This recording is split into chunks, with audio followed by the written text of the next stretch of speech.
It's just gorgeous.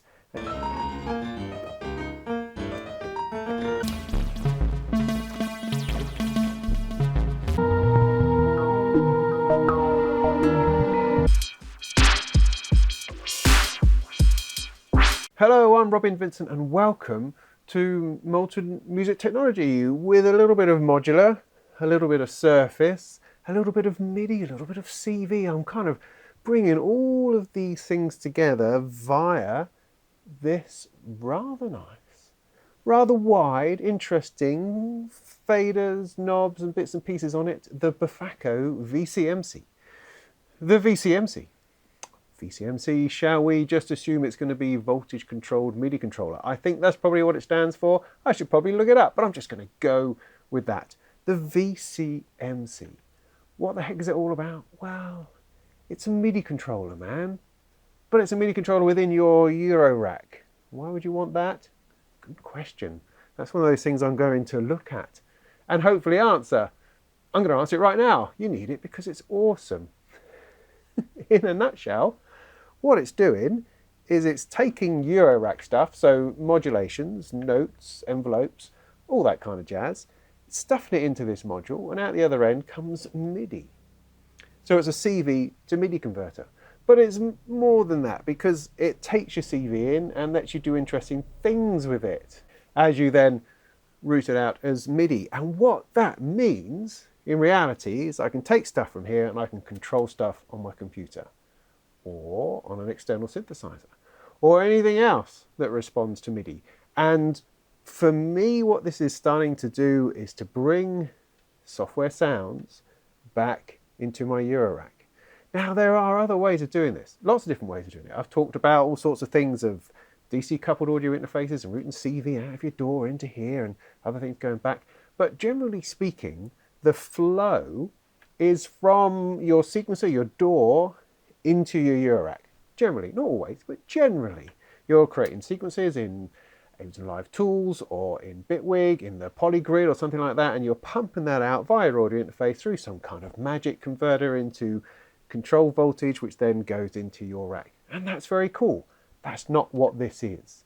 The other thing people do a lot of is MIDI to CV. So you take the MIDI out of your thing, plug it into something like the Mutant Brain, and that takes all that MIDI notes, like from your keyboard or from your sequencer, turns it into control voltage so you can control your rack. This is not that either. This is going the other way. This is taking your rack, all of your modulations, all of your sequencing, all of your stuff that you do here, and patching that into your computer, into your hardware synth, into anything that responds to MIDI. And the more I've been playing with it, the more ideas I keep having as to why that's really, really cool. I mean, first off, I've got this just the most obvious sort of surface level because there's lots of depth to it. There's all sorts of stuff you can do in here with MIDI, but you know, I'm a casual MIDI user. I just like notes on and off, and I like a bit of a filter sweep, and you know, simple controls over a couple of parameters and some notes. That's kind of what I'm after. Whereas there's all sorts of stuff in here, but I'm just going to stick to the simplicity and the beauty of what it does for me immediately. And what that is taking some notes from an analog sequencer, sticking it into a synth on my computer, taking some modulation from an LFO, modulating stuff. And so I get something like this. I mean, this is the Super 8 from Native Instruments. It's just a lovely synthesizer. I've got notes going in from a Varigate 4, and I've got my Batumi pumping out some LFO, and that is working this reactor-based synthesizer. Like so.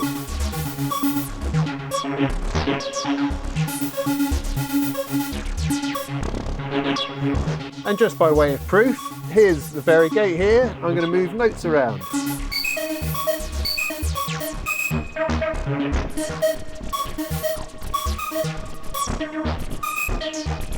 Or I'm going to speed up that filter sweep.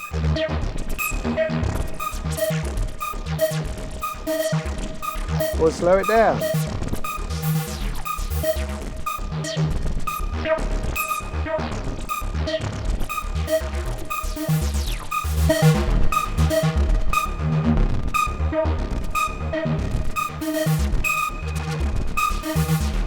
And I've got these controls here.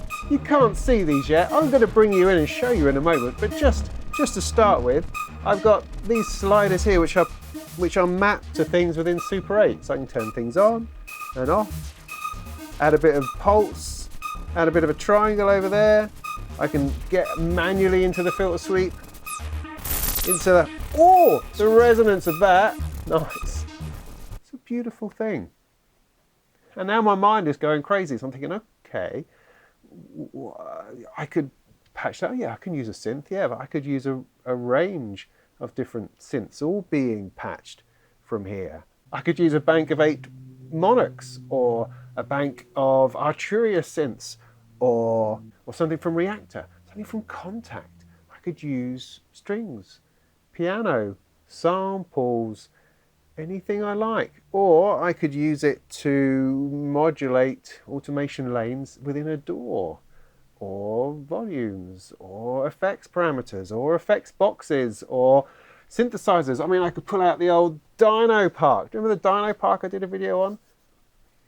Stick it into here and get interesting sounds out. And so the more I think about it, the more options and possibilities seem to appear. And there's no real way to get that across other than just to show you a load of stuff. So this particular video is not an in-depth review because there's stuff in here, as I say, that I'm not really going to touch on in this. I just want to show you the idea of bringing your modular feel, because it's this that I enjoy working with the most. I love the signal flow, the way of patching things into each other and the way that sort of works. I love that workflow. I don't want to sit with a mouse and sequence anymore. That doesn't thrill me as it once did. This thrills me. And now I can use this to put thrilling stuff into some thrilling software synthers. And that's pretty awesome. Yeah, no, it's definitely awesome. So I'm going to stop talking to you and bring the camera in to focus on the VCMC and my surface and just find different and interesting things to do with it. So the VCMC. VCMC, what does it give you? It gives you 8 buttons. It gives you 8 faders, gives you 8 CV, 8 gate, and a couple of auxiliaries that I'm going to ignore for the purposes of this video. You have USB out, which can go to your computer or to something else that has a USB host, and you've got a MIDI out that can go to external hardware. The basic idea is that anything you do here will send out MIDI. Now you can control MIDI manually with these 8 sliders. You can hit notes rather nicely with these buttons. You can send Modulation CV into one of these to do something, and you can put gates into here to do something. To do what? To do what? Well, you know, whatever you like. All of these are individually assigned controller numbers or MIDI functions. So this is currently on note numbers.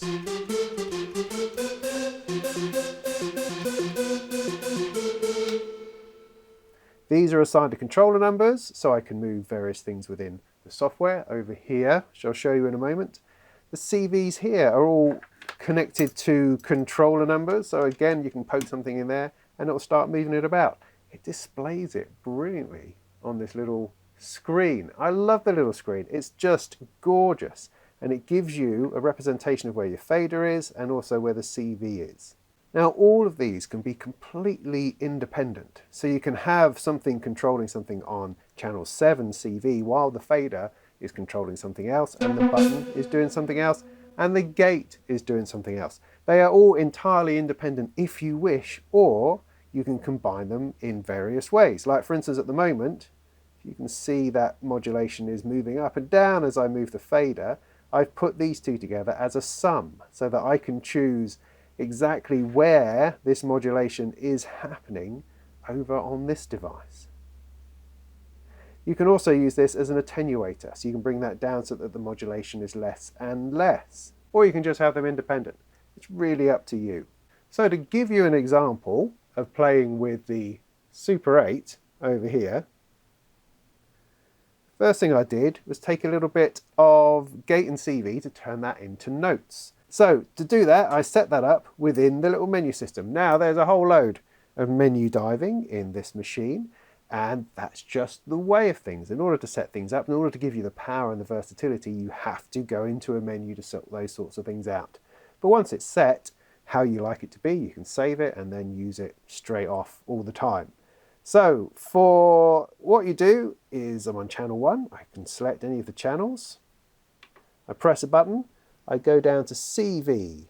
Now I want the CV to be a different function. So I go to function and I go down to voltage per octave to note. Now as you can see, it can be velocity, pitch bend, program change, notes, these RPN things, whatever that means, or nothing at all. So by default it's set to a CC number so that it sends modulation that can be mapped to anything within your software.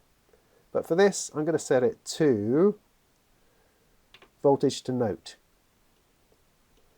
Then I go back, come out of it, and I'm into here, and that's done. Now I also want to go into the gate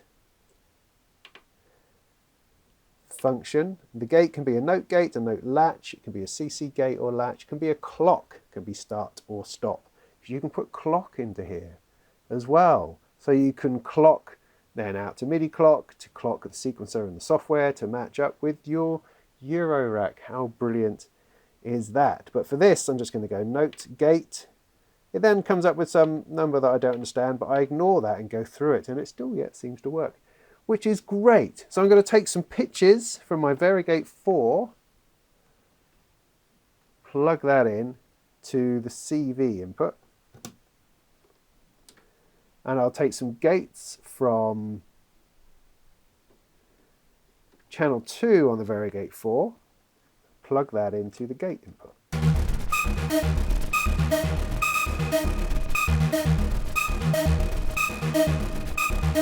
So we have lots of exciting things going on here, as you can see. If I pull out,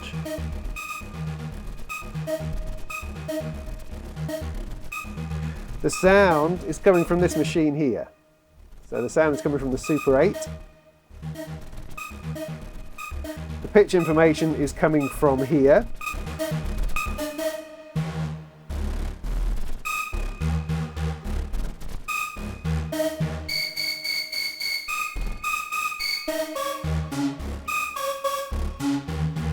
It's actually coming via a quantizer.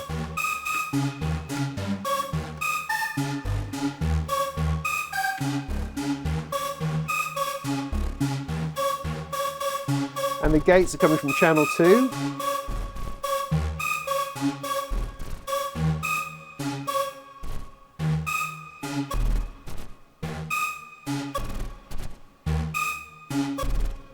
So there's a Super 8 which is getting all the notes coming directly from my sequencer here.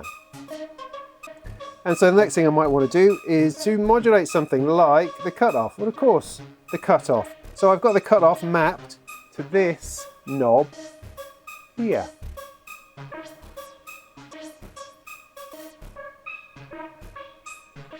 And I've got the CV input and this one combined together, so I can take the modulation out from my Batumi, stick it into the CV input, and that's now controlling the cutoff.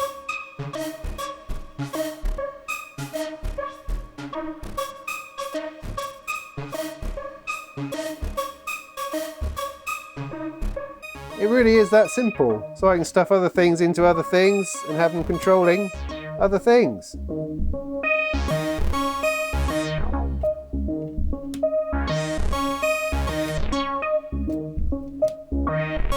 Whatever it is, I've mapped it to. Now something that occurred to me as I was playing with this is that, well, this is polyphonic.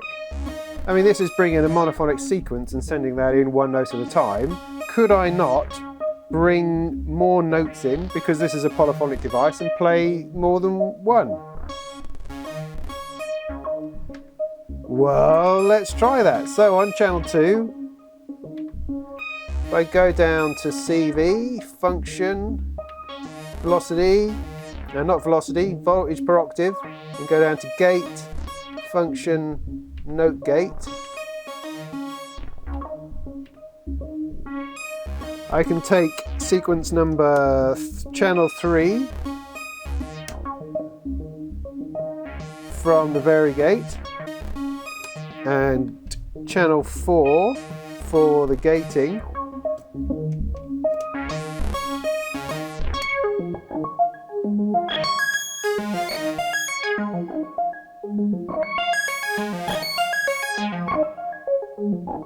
Now, of course, this particular patch is on mono, so let's switch that off.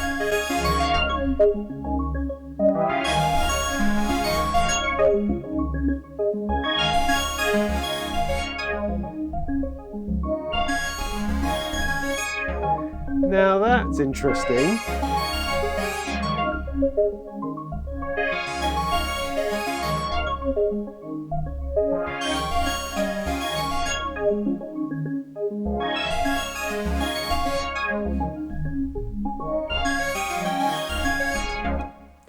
Now what might be more interesting would be to use something other than a synthesizer.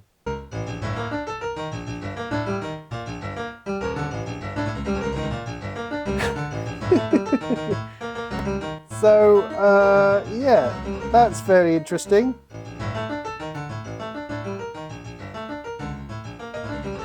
Now also what's interesting, I mean, I changed these two to be note and gate for pitches, but this is still attached to the CV. These two are still working together. So as I move this one about, it's actually offsetting the notes.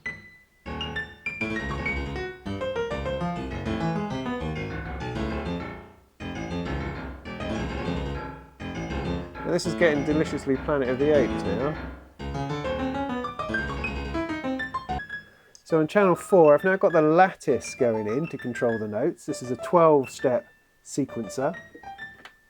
Now there's a little bit of experimentation required over the ranges. You have to set a range within it in order for it to interpret the CV in the right place. Because what normally happens, at least my experience so far, is when you're trying to set up notes, is that it seems to be setting it up somewhere outside of the range that the MIDI instrument understands. And so you have to go within the menu, fiddle about in ranges to set the CV input range and output range. And I mean, you know, some dedicated reading of the manual and sitting down with it, you would understand exactly what they're supposed to mean, but I've just fiddled with it really until it works. So I put that back in with channels 1 and 2.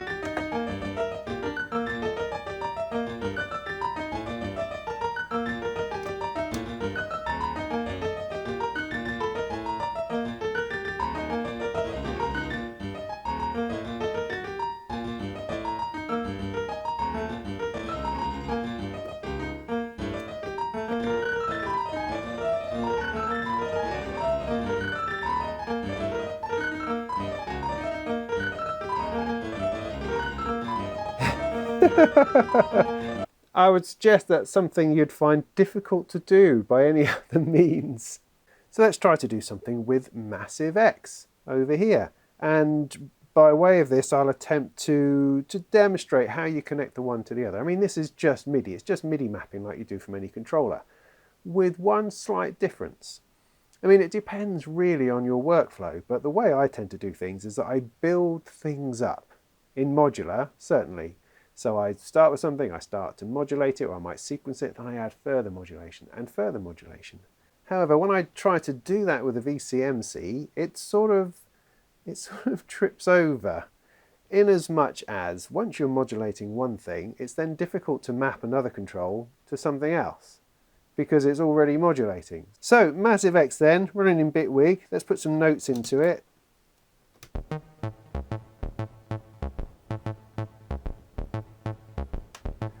Now if I want to then map a controller to it, so I want to stick something in number 3 in order to control something, I can go into here to map it, but it's not going to work.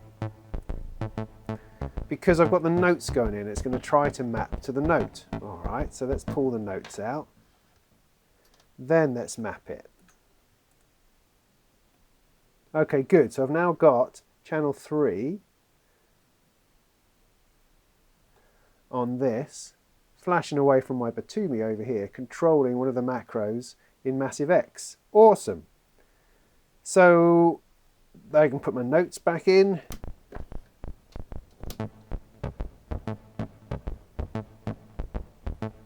So now, using my usual modular workflow, I want to add some modulation to the cutoff. Okay, so I'm going to plug that into channel 4 from this one.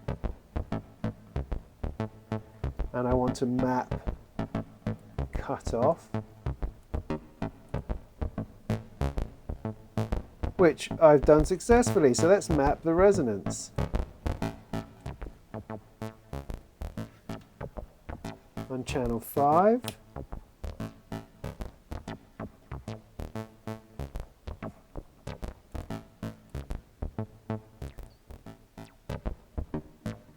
Did that do that? No, look, I've now got...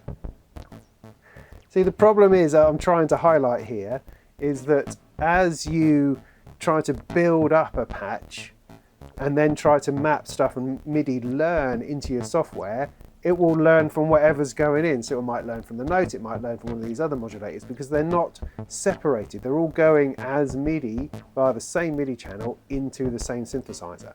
So all I'm trying to highlight here is that you've got to give some thought into what you're mapping stuff to. You can't sort of start something off with a thing and then try a little bit of modulation and then MIDI learn to that, because it's going to mess each other about. A better way to do it perhaps is to understand what the CC numbers are in the piece of software and enter those into the VCMC as you go along. Or you take everything out and you map things one at a time through all the things that you want to map to, and then you plug it all in. And so in some ways you've got to approach it as having a bit of an idea of what you want to do first before you start doing it. Otherwise, as you build stuff up, you then have to take everything out in order to learn another thing, or you have to menu dive to find the CC number. So instead, what I would suggest is find a patch that interests you, then take it out and go through and map your bits and pieces. So let's map these first 8 macros.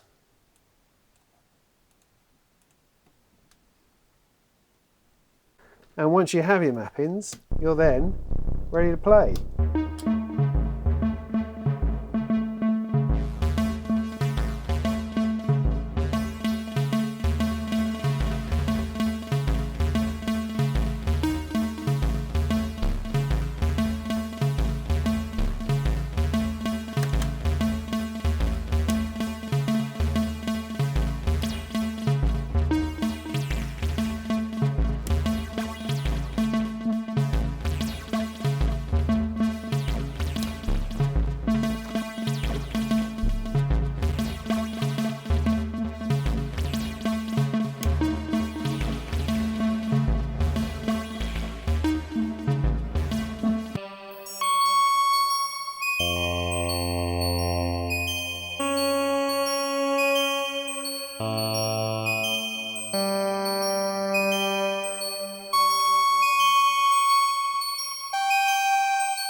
Something entirely different.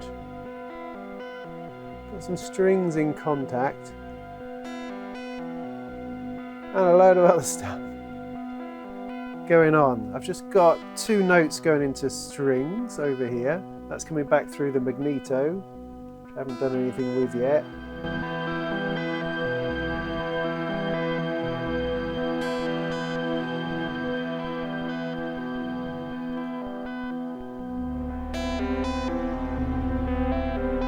Some 2 HP pluck going on. And I've got a bit of a even VCO as well.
So yeah, interesting, unexpected, and all sorts, just by sending strange sequences out of here into here, it messes with both worlds somehow. Because I don't really sequence on purpose in modular, I tend to sequence accidentally or weirdly or strangely, and I'm still messing around with quantizers that I'm not entirely sure I know what I'm doing or not, and that then generates something into the VCMC through ranges that I don't completely understand.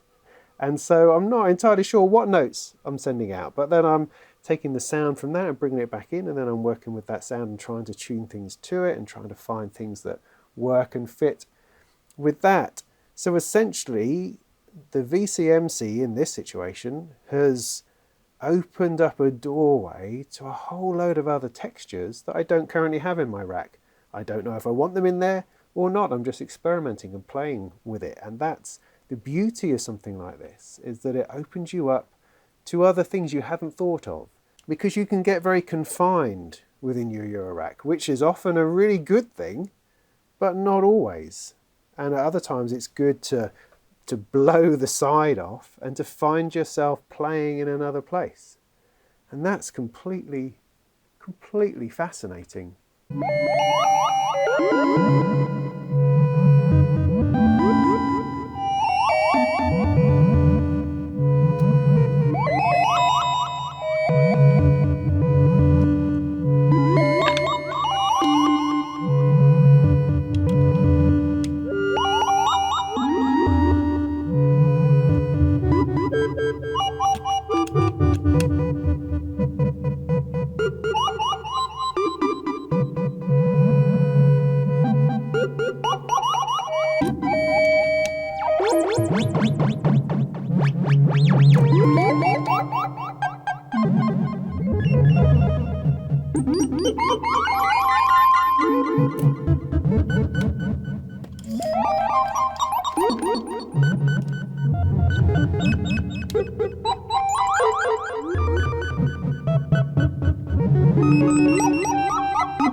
Or how about a Eurorack controlled video system? How I thought I was a bit of a genius with this one.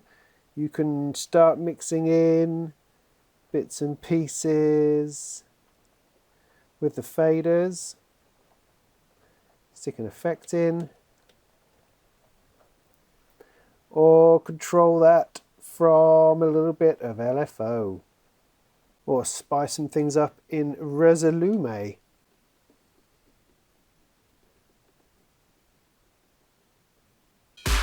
Can you run it as a drum machine? Yeah, of course you can. I've got all this feeding into Ableton Live over here into a drum kit. This is coming from the random rhythm over here.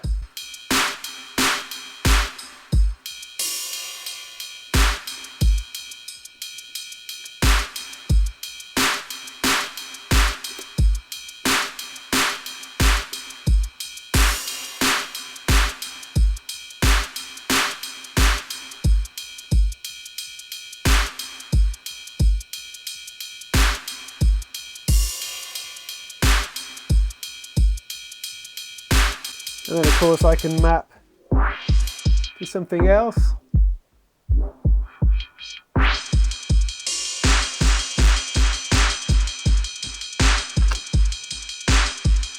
Go into modulation.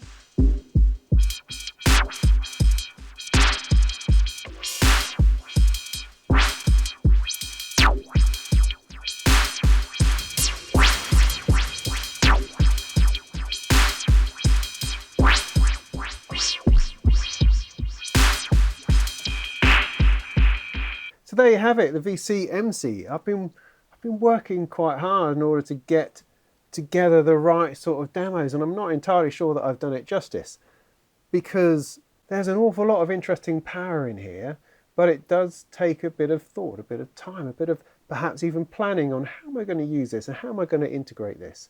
It's opened up, as I say, a whole new side. It's got stuff pouring out of my Eurorack over the desk and into the computer, and that's interesting.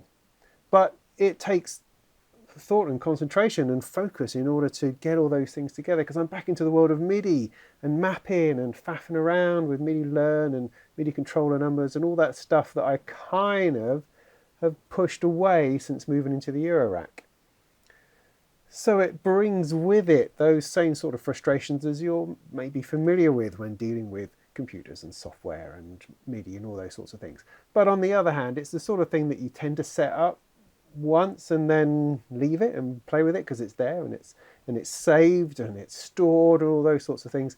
And so in trying to demonstrate this, I've been faffing around and trying different things into bits of software I'm not particularly familiar with, you know, and that brings its own level of work and frustration as well. So what I'm trying to say is that if you were to have one of these, then you would take the time in working out how best to use it.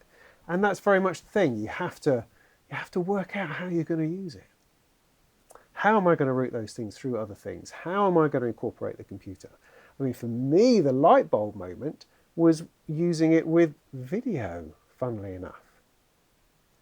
I mean, I didn't quite get exactly the hang of what I was trying to do because I've never really used a MIDI controller with my video software. I've always used it firing things off the screen, just having something else come up. But suddenly I'm thinking, wow, my experience the other night when I was did a performance in the garden, I had a projector and it had some kind of crappy line and dot thing going on from an iPad app. And that was all right, that was cool, that did okay, but to be able to trigger video properly from here, now that's interesting. Now I know there are some video modules that you can get and that's fine, but that's perhaps entering a whole other world, whereas I already have video software. And if I can be triggering that, once I've worked out how the heck you do it, from here into there, then that does open up a whole other load of possibilities in that I could just have things thumping out and firing off different sequence of videos. But again, it takes some thought because I'm sequencing differently. I'm not now looking at just beeps and boops and bits of synthesis. I'm now looking at triggering other things. I really enjoyed playing around with polyphony, sending a couple of different sequences into something like the strings or the piano and getting different ideas and sounds out of that. That was quite extraordinary. And that became part of a larger patch which again is interesting. So its ability to conjure up new ideas and take you down new little avenues, yeah, very interesting. But what I absolutely love about it is how it is in my Eurorack workflow. It's not a MIDI keyboard. Not, you know, I've got plenty of MIDI keyboards. I can sit this here and I can twiddle all day turning knobs on bits of software, but that has no relation to the workflow within my Eurorack, which is different, fundamentally different from anything I do on a computer. And this brings that in. So just at a very basic level of bringing a mini Moog into the fray, that's extraordinary. Bringing that Super 8 in, bringing a Prophet 5, bringing a sampler, bringing some strings, bringing a piano, an organ, all those sorts of things flowing inside. And with my lovely Befaco instrument interface, I can plug it directly in, start using Magneto, start folding the stuff through. God, that's interesting.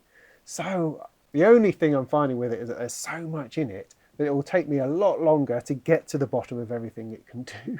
And it is a bit of a voyage of discovery. I mean, it took me ages to work out how to make the drum machine work, that bit in Ableton Live, because in the gate row up here, I assuming that was just like opening the gate. I'm seeing it in a Eurorack head. I'm seeing that's opening the gate and it's the CV input which is making the notes. And it is, it can be that. That's how you sequence. But also the gate can have a note assigned to it. So when you're running the drums, all you've got to do is get the right note. Which note is it? Well, you've just got to work it out. You just got to step through it and see which one it is. So you just have to dial up and down through the notes until in the software you can see that it's hitting the right drum. And then you can use the gates purely as drum triggers or note triggers. And these are tied to these buttons. So as you press these buttons, those notes are also triggered by the gate.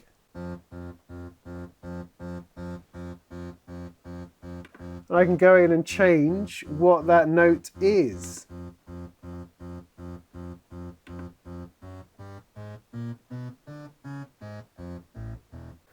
Anyway, I digress. See, there's just acres and acres of room in here for experimentation and play.